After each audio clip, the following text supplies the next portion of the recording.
Assalamualaikum warahmatullahi wabarakatuh. Nama saya Salsabila Kamariski dari SMAN 51 Jakarta. Kali ini saya akan membahas bab 5 PPKN tentang mewaspadai ancaman terhadap kedudukan kesatuan negara Republik Indonesia. Yang pertama akan kita bahas adalah menelaah ancaman terhadap integrasi nasional.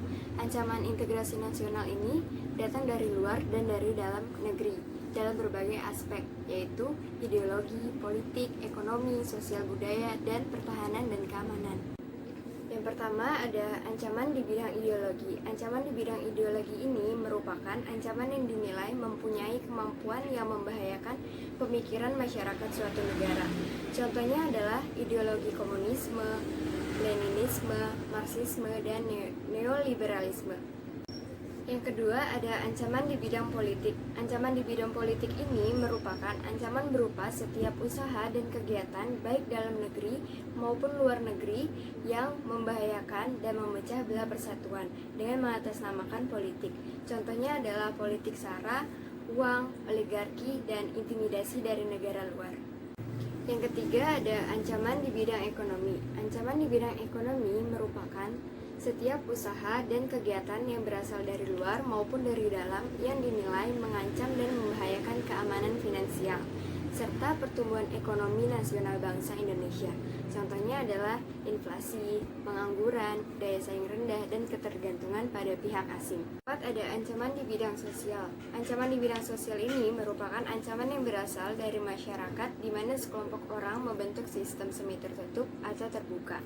Contohnya adalah kemiskinan, terorisme, separatisme, perang, bodohan, dan kekerasan. Yang kelima, ada ancaman di bidang budaya.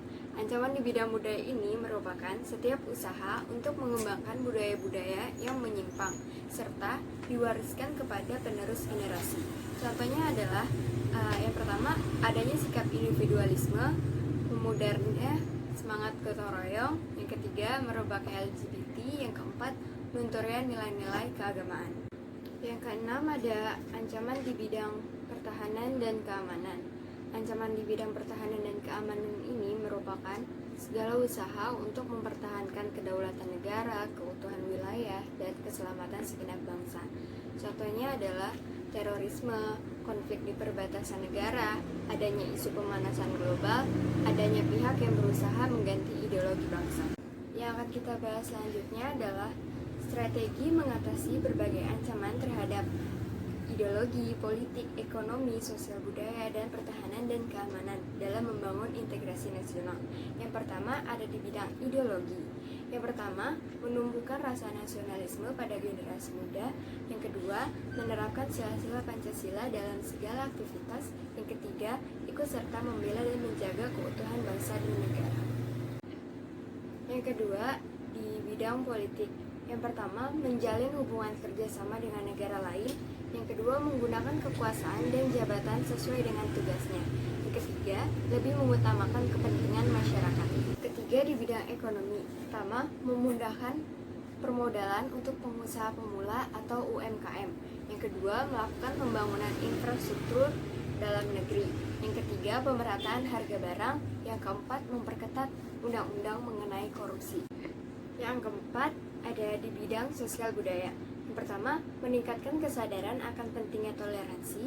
Kedua, melestarikan budaya yang dimiliki setiap daerah.